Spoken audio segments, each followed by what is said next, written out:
यशोदा मैया ने कितने दिनों तक तो लाल जी का मुखमंडल नहीं दिखाया किसी को भी। क्यों? मेरे हृदय को लाला है, मेरो नीलमणि है, मैं कोई को काय को दिखाऊं? नंद बाबा ने प्रार्थना करी, अरे यशोदा, ये सब ब्रजवासी खड़े हैं, सब देखवे के काजी आए लाला को। नंद रानी यशोदा लेकर के गई, अटारी पर जाकर के जैसी गोद में लाला लेके आई, ब्रजवासी हल्ला करने लगे, जय जयकार करने लगे, मैया मुखमंडल दिखाई दे। मैया ने मुख नहीं दिखायो, नेक वस्त्र हटाए के लाला के चरण दिखाए। बस चरण देख करके ही ब्रजवासी इतने आनंदित है गए, मैया या लाला के चरण इतने कोमल, इतने सुंदर लग रहे हैं, या को मुखमंडल कितना सुंदर होए को, नेक दिखाए दे। मैया बोली नजर लग जाएगी, अभी ना दिखाए रही। 6 दिन तक ठाकुर जी का मुख नहीं देखा किसी ने, यशोदा मैया दिखाई नहीं रही है। तब योजना बना करके ठाकुर जी ने पूतना बुलवाई, और पूतना जैसे ही आई तो सबको कथा पता है कि पूतना का जैसे पयोधर पान किया, विशाल हो गई, तो नंद भवन से बाहर अपने आप ठाकुर जी आ गए। और जैसे ही पूतना के पयोधर को पीते हुए ठाकुर जी बाहर पधारे, विशाल पूतना का स्वरूप हो गया। 84 कोस में दूर दूर तक सबने ठाकुर जी के दर्शन कर लिए, सबको लाल जी दिखाई दे गए। ऐसे ठाकुर जी दिखे। बाद ना पहली बार ठाकुर जी निकले हैं।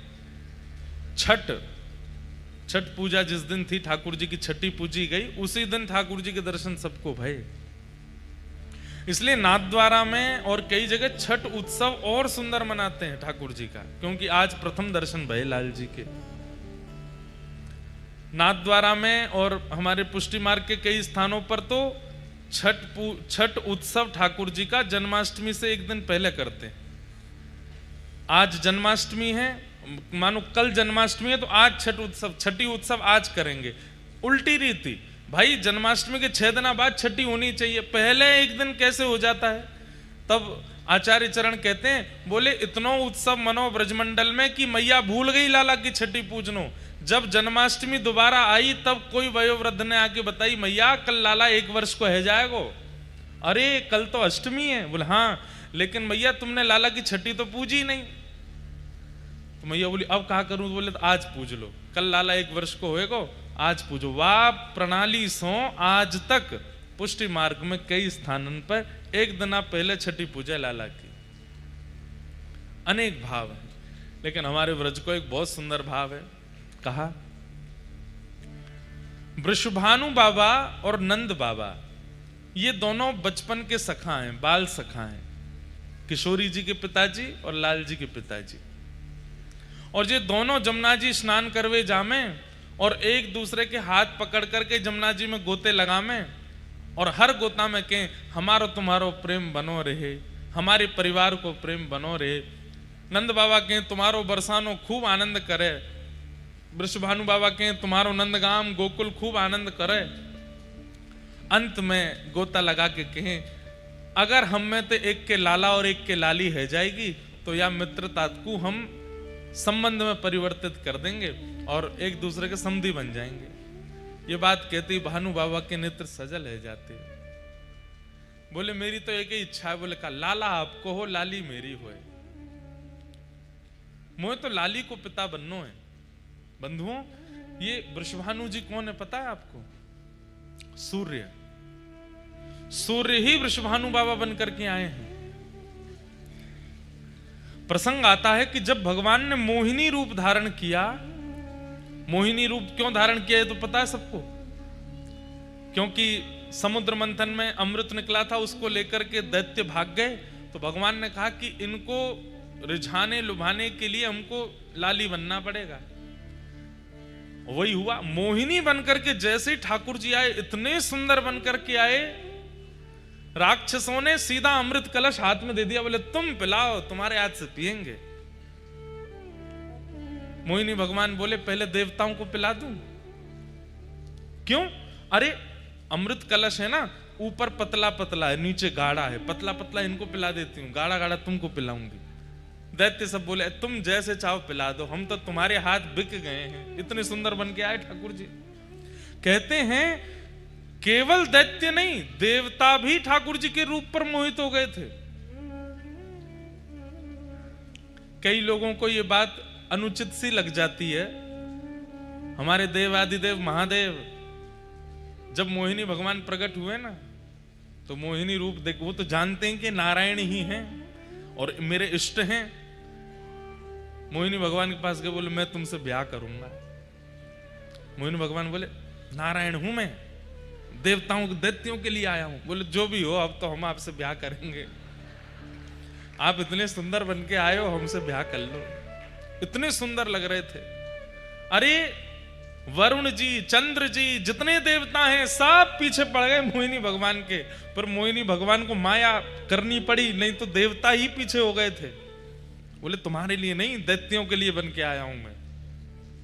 लेकिन कहते हैं कि जब मोहिनी बनकर के ठाकुर जी आए, सारे देवता उनसे ब्याह करने की इच्छा रख रहे थे, लेकिन एकमात्र सूर्य थे। उनके चित्त में क्या इच्छा हुई?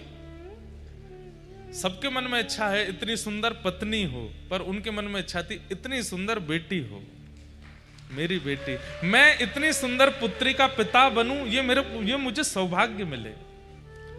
मोहिनी भगवान और किसी के भावना पर नहीं रीझे, लेकिन टेढ़ी नजर से सूर्य नारायण को देखने लगे। बोले आप जो सोच रहे हैं मुझे बहुत भा रहा है। तो बोले पूर्ण कर दीजिए ना। बोले करूंगा। कब करेंगे?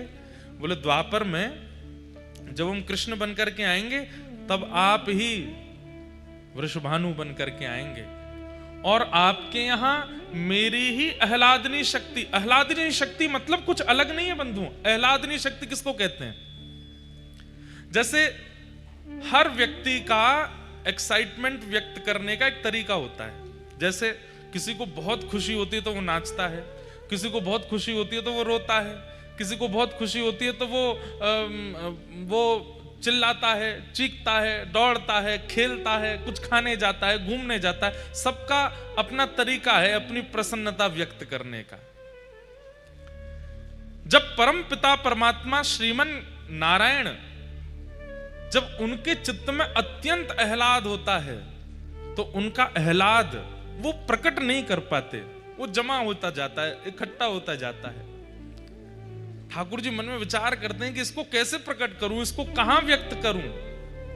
परमात्मा है, वो कुछ करने जाएंगे तो उनके लिए विस्तार भी तो बहुत चाहिए। तब ठाकुर जी ने अपने उस हृदय में व्यवस्थित आह्लाद को इकट्ठा करके एक परम प्रवीण स्वरूप बना दिया, और वही ठाकुर जी का परम आह्लाद ही किशोरी जी के रूप में प्रकट हुआ। श्री राधा रानी ठाकुर जी की परम प्रसन्नता का जो आह्लाद का स्वरूप है वो श्री राधा रानी है। और एक बात कहें, रुक्मणी जी ने राधा रानी के दर्शन किए। जब कुरुक्षेत्र की कथा आती है भागवत में, जब भगवान के 16,108 ब्याह हो गए, द्वारिकावासी द्वारिकाधीश बन गए, उसके बाद कुरुक्षेत्र में 100 साल बाद ब्रजवासियों से मिले ठाकुर जी, तब रुक्मणी आदि सब पत्नियों के मन में आया कि ये राधा रानी को देख के तो आए, कितनी सुंदर है। त्रिलोक की सुंदर कृष्ण की हम पटरानियां हैं, हमारी सुंदरता के आगे स्वर्ग की उर्वशी आदि, रंभा आदि अप्सराएं भी फीकी लगती हैं, परंतु ये राधा रानी कैसी हैं, एक बार देख के तो आए। थोड़े अभिमान में गई हैं किशोरी जी को देखने के लिए। आहा, वर्णन करते हैं कि भगवान की अष्ट पटरानियां जब किशोरी जी का दर्शन करने के लिए गईं, तो जैसे ही जिस शिविर में किशोरी जी विराजमान थी उसमें भीतर प्रवेश किया, तो मृग नैनी, मृग जैसे नेत्र, दूध जैसा श्वेत बिल्कुल वर्ण, धीर गंभीर नेत्र, एक बार किसी को देख लें तो वो वहीं स्तब्ध मूर्तिमंत हो जाए। हस्तकमल ऐसे मानो जैसे कोई नील सरोवर के कमल खिल गए हों। चरण ऐसे कि जब चलें तो उनके चरणों से उत्पन्न होने वाली ध्वनि को नेत्र बंद करके सुनते रहें। इतना सुंदर स्वरूप। यह स्वरूप काम प्रकट नहीं करता, बल्कि प्रकट हृदय में काम को नष्ट और कर देता है। ऐसा स्वरूप प्रकट हृदय में क्रोध को भी नष्ट कर दे, ऐसा स्वरूप। हमारे अंदर जितने दोष हैं वो दोष समाप्त से हो जाते हैं, ऐसा स्वरूप। देख करके 8 पटरानियां तो नतमस्तक हो गईं और मन में सोचने लगी, हम काय बात की सुंदर हैं, सुंदरता तो इसे कहते हैं। प्रणाम किया, हे किशोरी जी, हे वृषभानु दुलारी, हे बरसाने वारी, हे श्यामाजू, हमारो प्रणाम स्वीकार करो। तुरंत रुक्मणी जी को उठाया, मैं राधा रानी नहीं हूं, मैं तो दासी हूं। राधा रानी भीतर है, मैं तो दासी हूं। किशोरी जी तो भीतर विराजमान है। 8 में से 4 तो वहीं से ही लौट गए। बोले जब दासी की सुंदरता हमसे सहन नहीं हो रही है, किशोरी जी को कहां देखेंगे हम। 4 ने प्रयास किया और भीतर गई, तो बाहर जिसे देखा उससे भी अतीत सुंदर। बाहर वाली की सुंदरता तो दोष नष्ट कर रही थी, अंदर जिसको देखा उससे दोष नष्ट तो हुए, बल्कि गुण प्रकट होने लगे। दया, प्रेम, शीलता, ये सारे जो अच्छे गुण होते हैं उसका दर्शन करके वो प्रकट होने लगे। बोले ये निश्चित किशोरी जी हैं। प्रणाम किया, बोले आप किशोरी जी? बोले नहीं नहीं, मैं दासी हूं। किशोरी जी भीतर है। 2 वहां से भी लौट गई। बोले कि अब किशोरी जी को नहीं सहन कर पाएंगे हम, ये तो दासियों ने हमारे मान का मर्दन कर रखा है, किशोरी जी क्या करेंगे। कहते हैं अंत तो गत्वा रुक्मणी जी पहुंची बस, और जैसे ही रुक्मणी जी ने प्रवेश किया, असंख्य, संख्या गिनी नहीं जा सकती, इतनी असंख्य सुंदरियां चारों ओर बैठी हैं।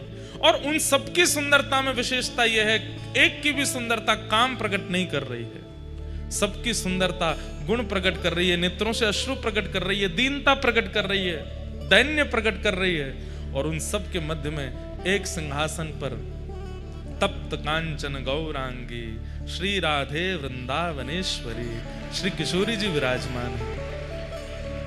रुक्मणी जी देखते ही मूर्छित हो गई, बेहोश हो गई, सुंदरता सहन नहीं कर पाई, इतनी सुंदर। किशोरी जी के रूप का कहां वर्णन करूं मैं।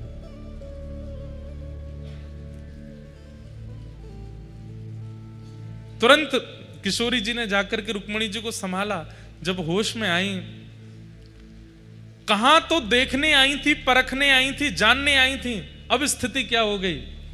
जो रुक्मणी जी कभी कृष्ण से वियोग की इच्छा नहीं रख सकती, ठाकुर जी दूर चले भी जाते हैं तो रो रो करके रुक्मणी जी का बुरा हाल हो जाता है, वो रुक्मणी जी की स्थिति क्या हो गई। किशोरी जी को देख करके कह रही हैं, हे श्यामाजू, बस एक इच्छा पूरी कर दीजिए। बोले क्या? बहुत वर्षों तक द्वारिकाधीश की सेवा करी, अब आप अपनी सेवा में मुझे भी दासी बना लें और अपने साथ बरसाने ले चलो, हम द्वारिका को प्रणाम करके आपकी शरण में बरसाने चलें। तब किशोरी जी ने हृदय से लगाया, नहीं, हमारे प्राण आपके पास हैं, उनकी सेवा आपको करनी है, और जब समय होगा तो हम आपको स्मरण कर लेंगे। जब बाहर रुक्मणी जी निकल करके आई तो कहते हैं 2 दिन तक तो मौन ही रही, बोली ही नहीं, बस नेत्रों से अश्रुपात और ध्यान में बैठी हैं किशोरी जी के, इतना सुंदर स्वरूप। तब जैसे तैसे सब जो दर्शन नहीं कर पाई थी उन्होंने पूछा, बताइए तो सही उनका रूप कैसा है। तो रुक्मणी जी वर्णन करती हैं, जब श्याम सुंदर स्वधर्मा सभा करते हैं और जब रात्रि में हरे थके हारे जब लौट करके कक्ष में आते हैं, अपने मुकुट को उतार के धर देते हैं, अपने घुंघराले केशों को जब खोल लेते हैं, अपने सुबह के भारी वस्त्रों को हटा करके रात्रि के कोमल और हल्के वस्त्र धारण कर लेते हैं, और अत्यंत थकान में जब आराम से अपनी शयन शैया पर श्री कृष्ण लेट जाते हैं, उस समय के श्री कृष्ण, उनका वर्ण यदि गोरा कर दिया जाए तो ऐसा लगेगा किशोरी जी सो रही हैं, एक से हैं दोनों, बिल्कुल कोई अंतर नहीं है। बस श्याम सुंदर गौर सुंदर हैं, वही श्री राधा रानी है, कोई अंतर नहीं। हमारी किशोरी जी इसलिए घूंघट में रहती हैं वृंदावन में। राधा रमण लाल बगल में घूंघट में किशोरी जी, बिहारी जी बगल में घूंघट में किशोरी जी, राधा वल्लभ जी बगल में घूंघट में किशोरी जी। क्यों? बोले इनकी सुंदरता ऐसी है कि भैया तुम लाला की सुंदरता देख के तो मरे जा रहे हो, किशोरी जी ने घूंघट उठा लियो तो कहा करोगे।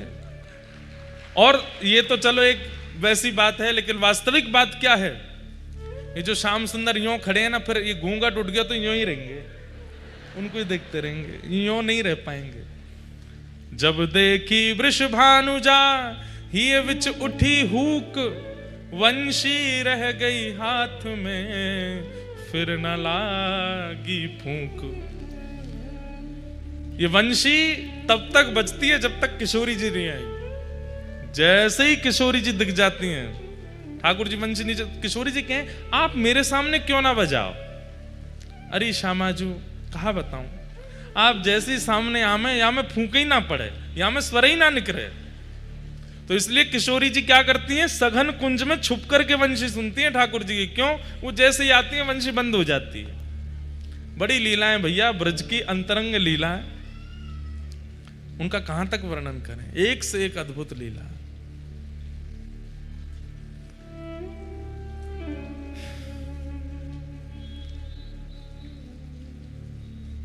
श्रीनाथ जी ये नीची नजर करके खड़े हैं, कारण जब गिरिराज जी धारण किए उस समय सब ब्रजवासी ऐसे ही बैठे थे जैसे आप सब लोग बैठे हैं। चारों तरफ ब्रजवासी घेर करके ठाकुर जी को, बीच में लाला खड़े हैं। तभी ठाकुर जी ने कहा देखो कि बीच में बिल्कुल मध्यस्थ सब सखीन के बीच में किशोरी जी भी खड़ी हैं।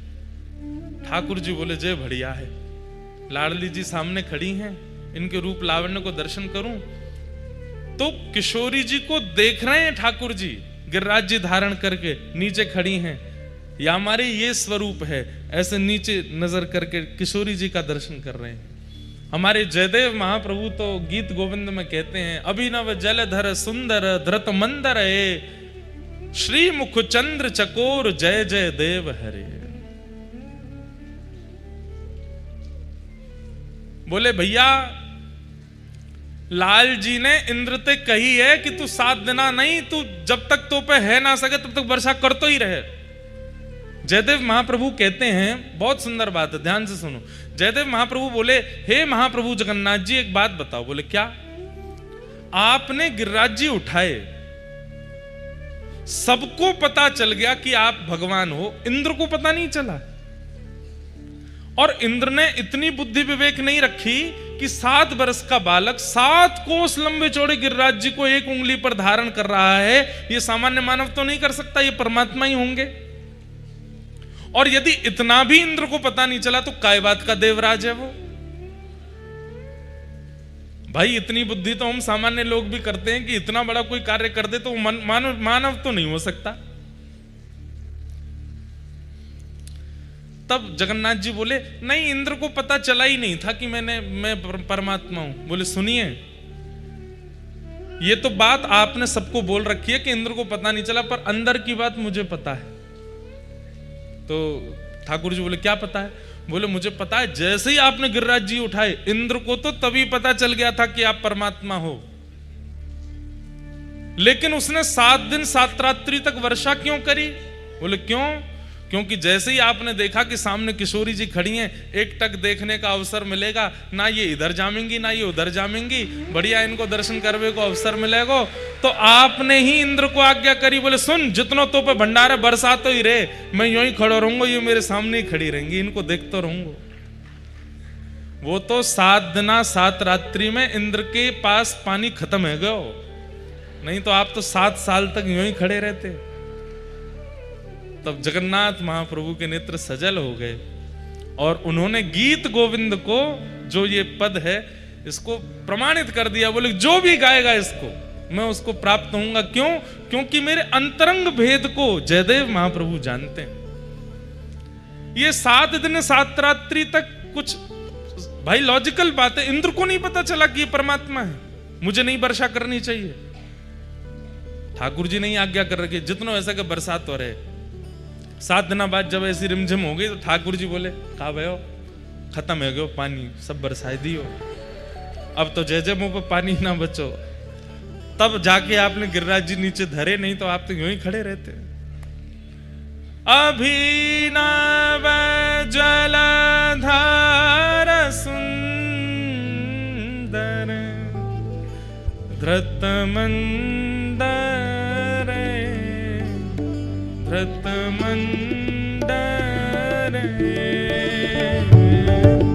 श्रीमुख चंद्र चकोर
कर रहे थे कि नंद बाबा और वृषभानु जी संग में स्नान करते हैं और गंगा जी में डुबकी लगा के कहें अगर हमारे लाला लाली भाई तो उनको ब्याह कर देंगे।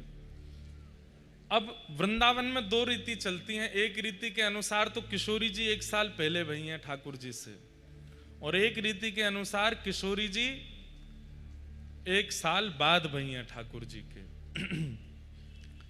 दोनों रीति अपनी जगह ठीक हैं। कई लोग बड़ों माने, कई लोग छोटों माने, पर अब जो हम लीला सुनेंगे उसमें किशोरी जी छोटी हैं ठाकुर जी से। तो वृषभानु बाबा के यहां खबर पहुंच गई, बोले कहा नंद जी के लाला भयो है। जैसे ही सुनी नंद जी के लाला भयो है महाराज, तुरंत वृषभानु जी ने अपने सब मंत्री आदि सब इकट्ठे किए, खूब डलियान में सामग्री भर भर के, और महाराज टोपी कुर्ता लेकर के, बढ़िया सुंदर श्रृंगार, गरे के हार और रत्न आदि लेकर के, और पहुंच गए भानु बाबा।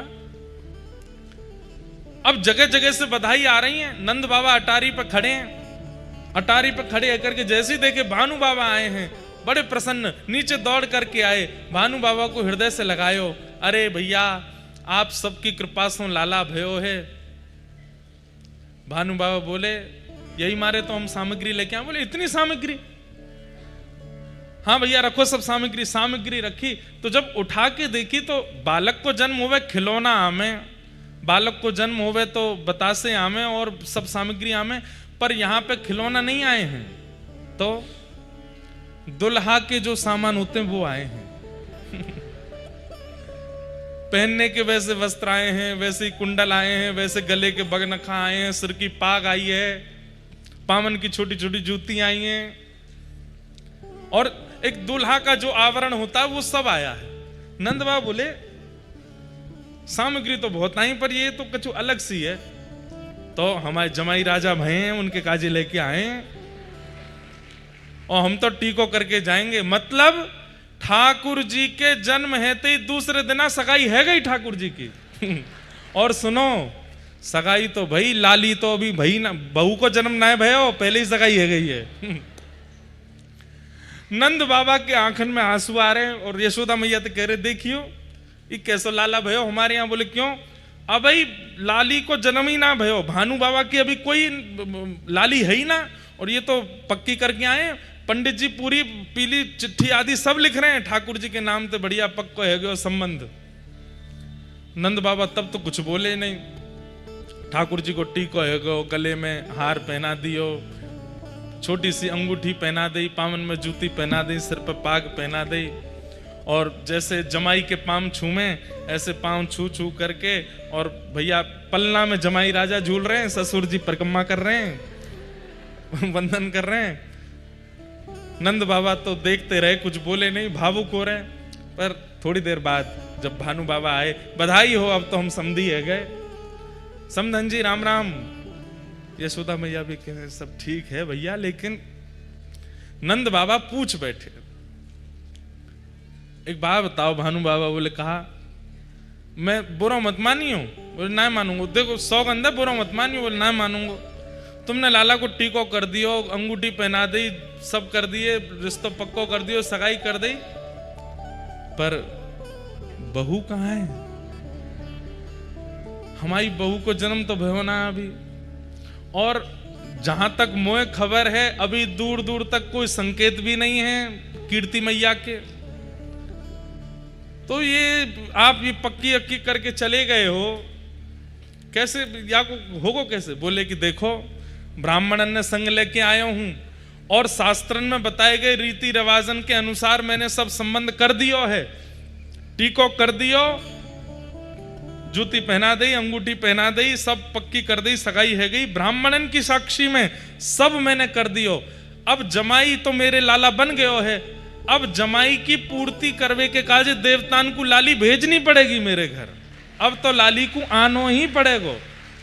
यमुना मैया, गंगा जी, यमुना मैया, गैया और सब ब्राह्मणन की सन्निधि में मैंने लाला को टीको कियो है।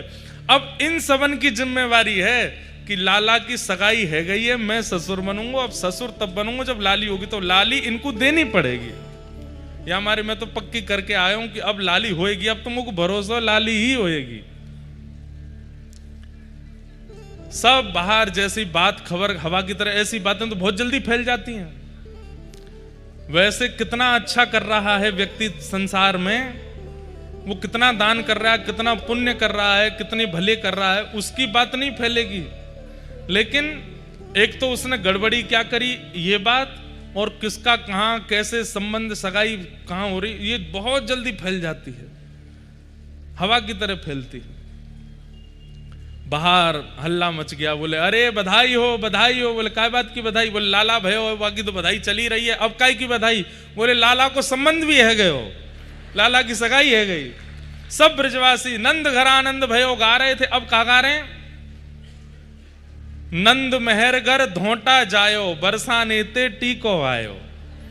नंद मेहर के यहाँ पे लाला भयो और भैया बरसाने ते टीको आ गयो, बधाई हो। सबन को बधाई है लगी, लाला की सगाई है गई। ये हमारे ब्रज में ऐसो कह में छठी ते पहले तो लाल जी की सगाई है गई, छठी नहीं पूजी है, ऐसे लाला है।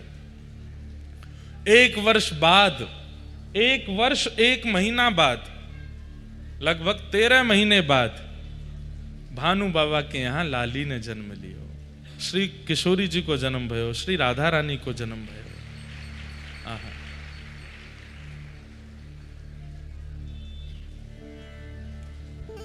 एक पंक्ति है बहुत सुंदर। अब ये सब कथा में ऐसे आज बोलनी नहीं थी, पर निकल रही है अपने आप। माहौल अब चिंता करके बैठ जाएं कि भाई क्या हो गया, पानी भर गया, तो सब अब तो कथा हो रही है तो उसमें बढ़िया प्रेम से आनंद ही ले लें, जैसी स्थिति है वही को आनंद ले लें।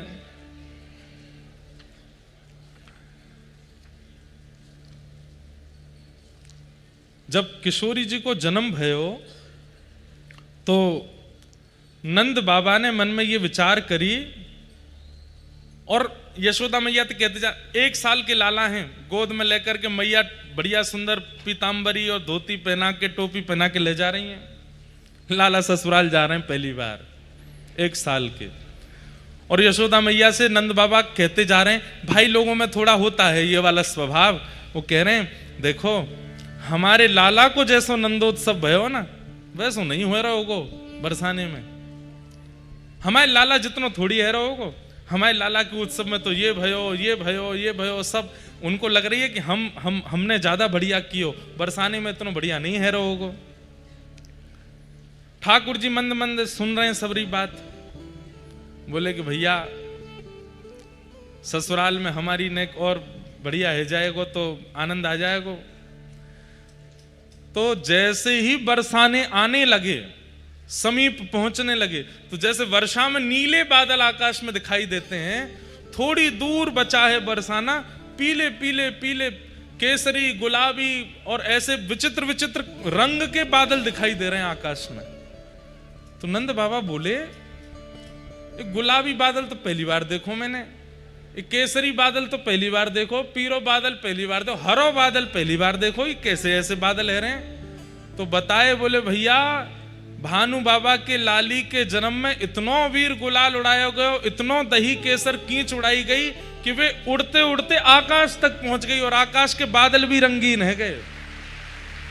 नंद बाबा जब पहुंचे हैं तो कहा देख रहे हैं, बरसाने की नालीन में, जो नाली होती है, बरसाने की नालीन में भी केसरिया रंग की धार बह रही है। इतनो केसर, इतनो चंदन, इतनो अबीर, इतनो गुलाल, ये सब बांटे गए।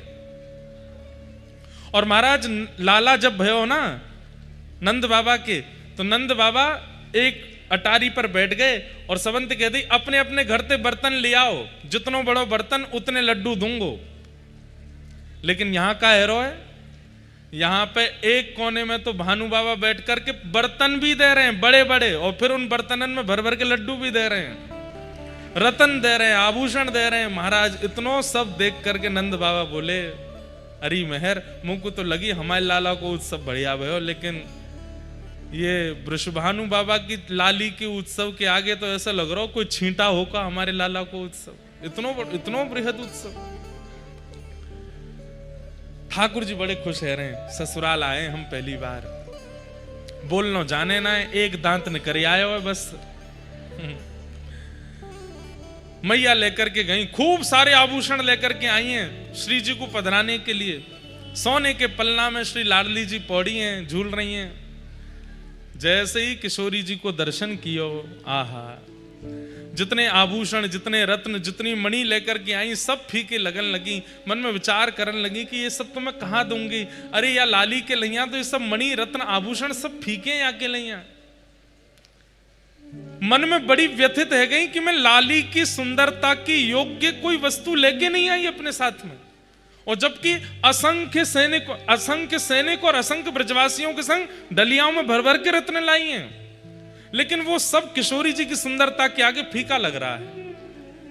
राधा रानी, नंद रानी बड़ी व्यथित है गई, बोले अब मैं तो लाली के काज कछु लाई ना योग्य। इतने में गोद में बैठे हुए ठाकुर जी ने अपने आप भारी करन लगे, बोले मैया मैं बैठो तो हूं रतन, तू और रतन ने काय को देखे मुंह पे नेक ध्यान दे।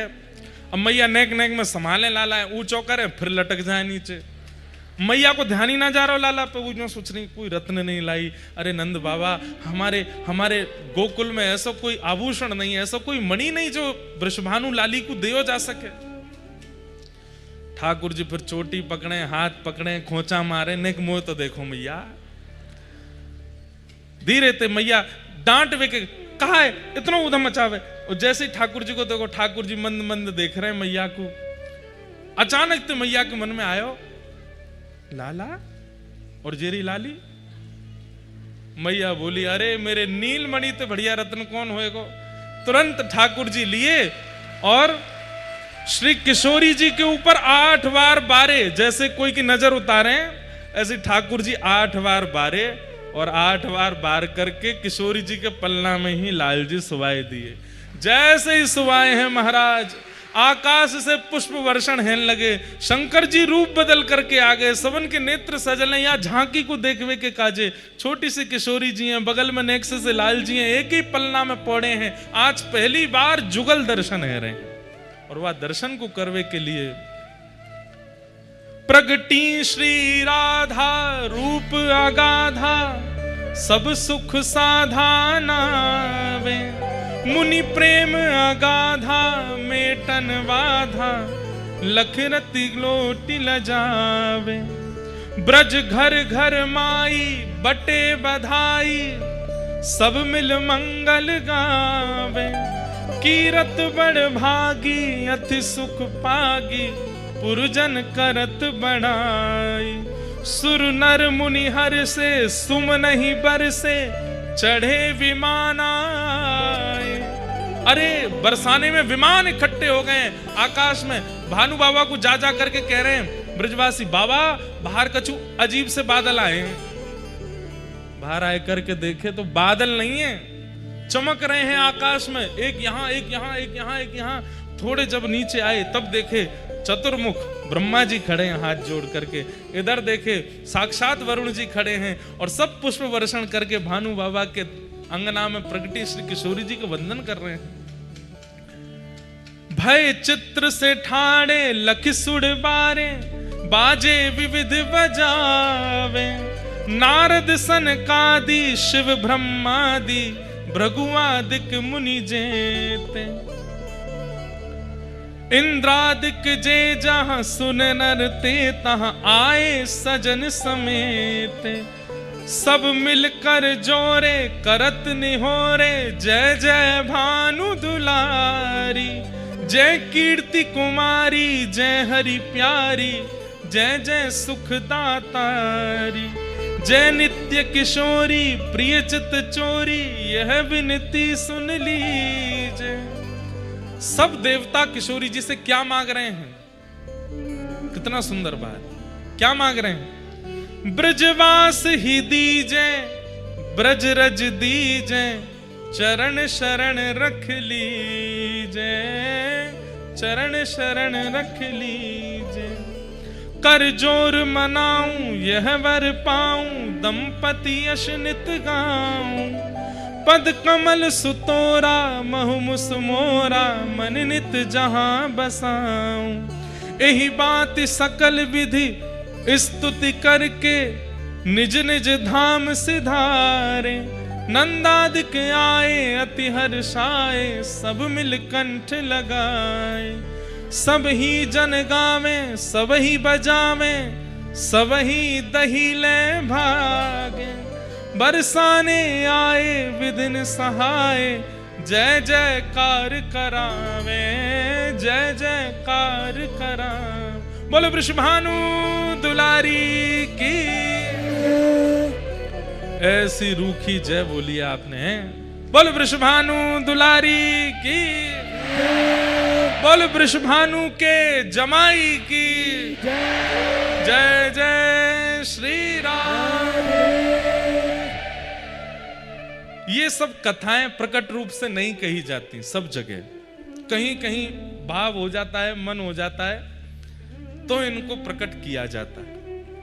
आज पता नहीं क्यों ऐसा लगा कि किशोरी जी का प्रादुर्भाव थोड़ा कह दें। ऐसी हमारी भानु दुलारी। अब आप लोग तो इतनी अव्यवस्था में भी इतने भाव से बैठे हो। हमारे तो मन हो रहा हम क्या क्या सुना दें आपको। हो व्रज में रतन राधिका गोरी। व्रज में रतन ब्रज में रतन राधिका गोरी। ब्रज में रतन राधिका गोरी। राधिका गोरी राधिका गोरी।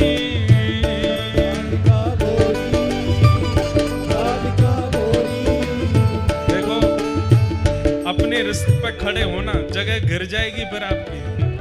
और कोई रिस्क नहीं है, कोई डर नहीं है कि जगह मिले नहीं मिले, तो खूब भाव से नाचो।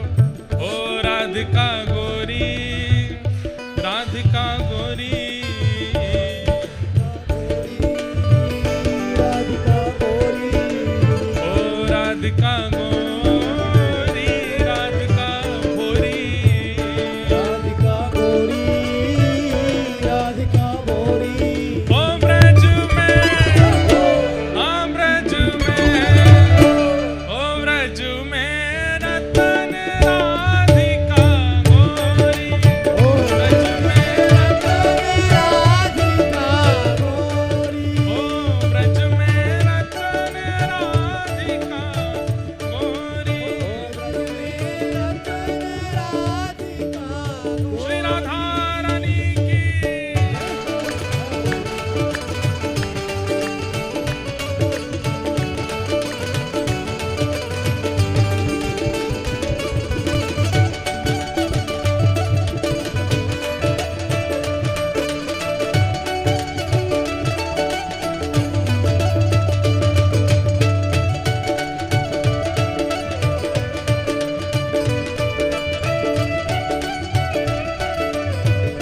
तो भैया अब ब्रज की रतन किशोरी जी हैं, तो फिर रतन को चुरावेगा कौन?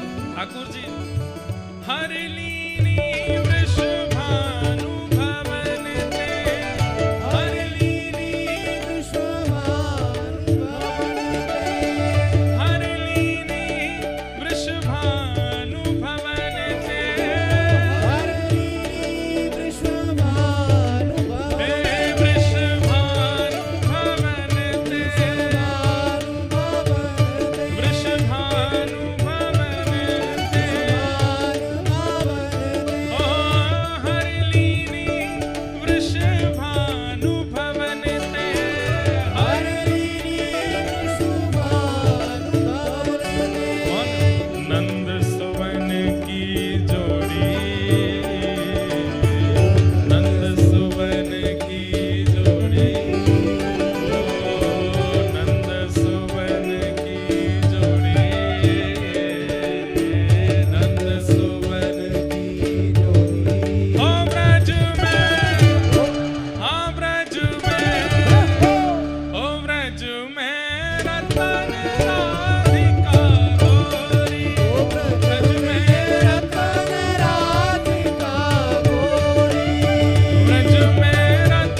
बोलो वृषभानु दुलारी की जय।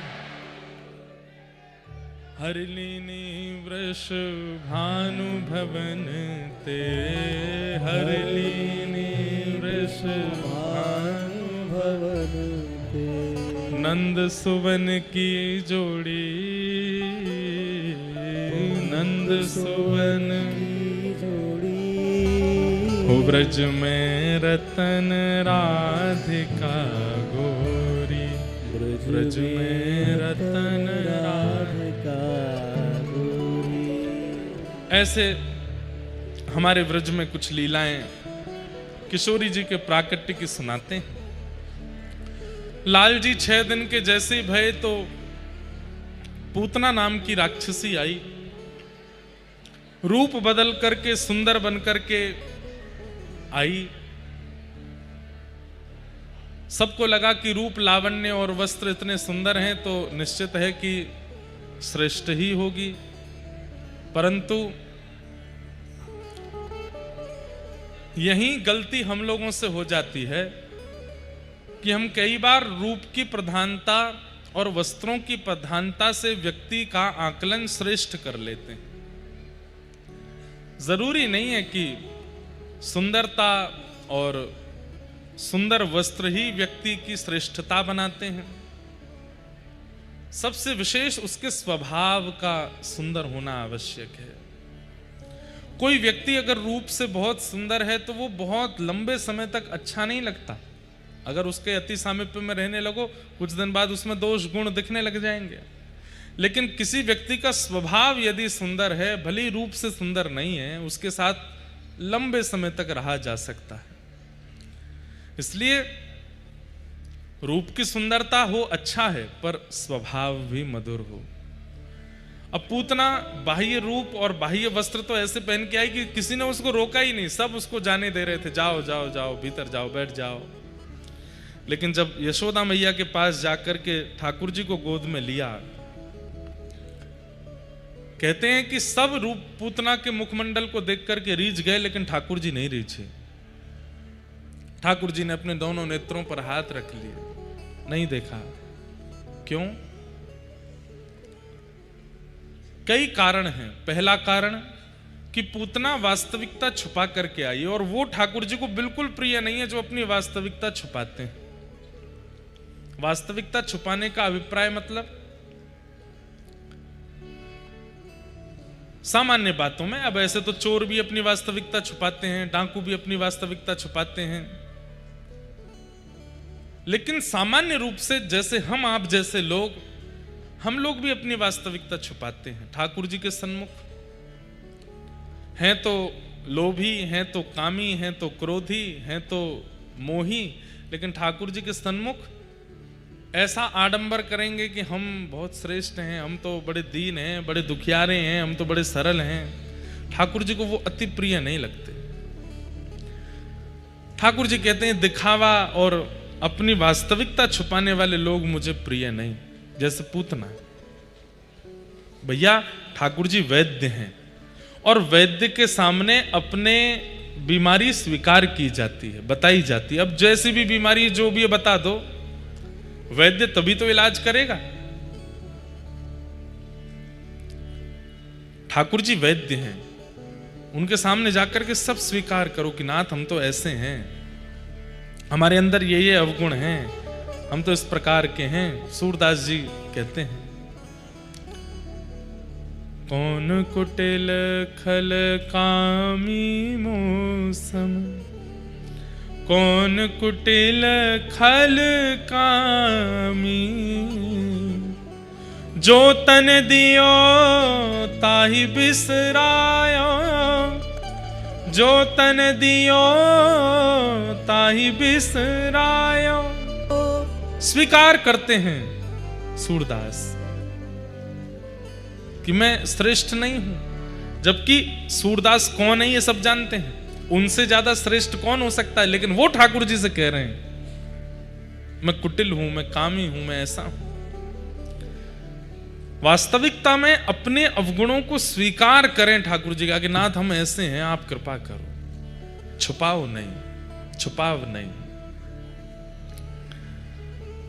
पूतना रूप बदल करके आई, पहला कारण, इसलिए भगवान ने उसको नहीं देखा। दूसरा कारण, रूप बदल करके आई तो आई, यहां गोकुल में आकर के मेरा उत्सव कर रहे, मेरे भजन साधन में लगे हुए जीवों को अपनी ओर आकृष्ट कर लिया, इसलिए ठाकुर जी ने नहीं देखा।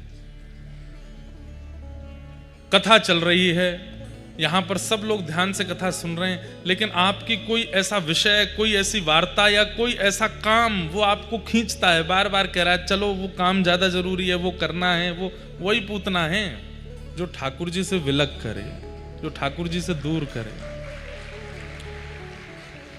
कथा हर साल तो होती नहीं, हमेशा तो होती नहीं। अब आए हैं कोटा, अब कब आना हो, 2-3 साल, 4 साल, 5 साल, कब आना हो, ये तो आवश्यक है ना। कोई कुछ बोलो का हैं? क्या कह रहे हो? 6 महीना में? वाह, ऐसा प्रेम किया 6 महीना को दूर कर देगो मोए। कहना तो यूं चाहिए महाराज जी जाओ ही मत। कोई बात ना, अभी धीरे धीरे कथा सुनते सुनते प्रेम आ जाएगा। अपनी एक विषय की बात कि ठीक है, हमेशा कथा थोड़ी होती है।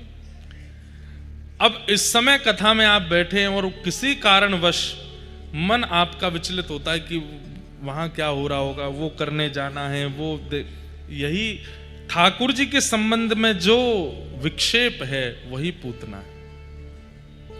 भगवान ने इसलिए पूतना को नहीं देखा। और प्रयास करिए कि पूतना बनिए भी मत। कोई और कथा सुन रहा है, भजन करे, भक्ति करे, कथा सुने, परिक्रमा करे, तो उसमें विक्षेप बनो भी मत। आज के बाद कोई भजन करता दिखे और उसमें आप बीच में रोकने जाओ कोई और काम करवाने के लिए, तो फिर उसमें सोच लेना कि महाराज जी बता गए थे भजन करने वालों को रोकने वाला कौन है? पूतना। अच्छा, ये बात एक जगह में कहीं कथा में कह रहा था, वहां में बड़ा फंसा। एक बालक, उसको पढ़ने से बिल्कुल मन नहीं लगता था, और उसने ये बात सुन ली कथा में, वो दूसरे दिन से ही लग गया ठाकुर जी की सेवा में। अब माता जी उसको कहें पढ़ ले पेपर, आ रहे, पूतना बन रही हो आप। महाराज जी ने बोला था कथा में, महाराज जी कथा में बोल के गए थे, जो भजन उसकी माता जी लेके आई, तो बोले महाराज जी मैं, अब इतनी भीड़ थी मैं तो मिल ही नहीं पा रहा था, तो मैंने उनको कहा लिख के दो, लिख के। उन्होंने पूरा पत्र लिख के दिया, बोले आपने ऐसी कथा सुनाई है, ये इसने पढ़ना लिखना सब बंद कर दिया है, मैं इसको पढ़ने के लिए उठाने जाती हूँ तो मुझे पूतना बोलता है। तो उस कंडीशन के लिए अप्लाई नहीं होती है बात। स्वाध्याय तो भजन है। श्रीमद् भागवत में 5 यज्ञ बताए गए हैं, उसमें एक यज्ञ स्वाध्याय यज्ञ है। अगर कोई व्यक्ति नाम जप कम करे, अगर कोई व्यक्ति परिक्रमा भी ना कर पाए, एकादशी व्रत भी ना करे, लेकिन अपना स्वाध्याय निपुण रूप से करता है, ठाकुर जी कहते हैं मैं स्वाध्याय करने वाले को भी मिल जाता हूं, अगर वो स्वाध्याय कोई भजन मार करके करने लगे तो उस स्थिति में नहीं। बहुत सारी स्थितियां हैं वहां पर कथा और भगवत संबंधी कार्यों को किसी अन्य चीज की वजह से अगर आप छोड़ते हो तो वो वस्तु पूतना है। तो इसलिए भगवान ने पूतना को नहीं देखा कि भाई तू आते ही सारे गोकुलवासी तने अपनी तरफ आकर्षित कर लिए। और तीसरा कारण, भगवान ने पूतना को क्यों नहीं देखा? पहला कारण, रूप बदल करके आई, वास्तविकता में नहीं आई। दूसरा कारण, सबको अपनी ओर आकृष्ट करती हुई आई। ये 2 विशेष कारण हैं। इन्हीं कारणों से ठाकुर जी ने पूतना को नहीं देखा। जैसे ही पूतना ने अपना पयोधर भगवान के मुख में प्रदान किया, भगवान ने उसके पयोधर के विष को पिया, दूध को पिया, रस तत्वों को पिया, और अंत में जैसे ही प्राण पीने लगे, पूतना तो व्याकुल हो गई, घबराने लगी, रोने लगी, चीखने चिल्लाने लगी। जैसे ही अपने वास्तविक रूप में प्रकट हुई, नंदालय से बाहर आकर के विशाल रूप धारण कर लिया, तब ठाकुर जी ने आंख से हाथ हटाए, तब देखा पूतना को। अभी अपने वास्तविक रूप में, और भगवान की दृष्टि पड़ते ही पूतना का उद्धार हो गया और 6 दिन के ठाकुर जी ने पूतना का वध कर दिया। बोलो पूतना मर्दन भगवान की। ब्रजवासी सब